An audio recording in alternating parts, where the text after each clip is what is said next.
In this video, we will show you how to connect the joystick POV hat calibration PCB to the joystick.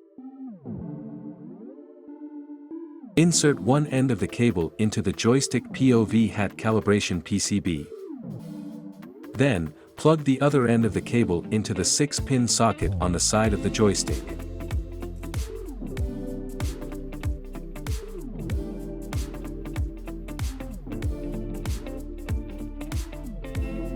The cable is now properly connected.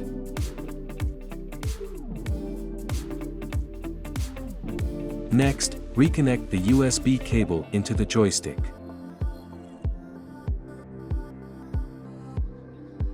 And this is the 16-way knob.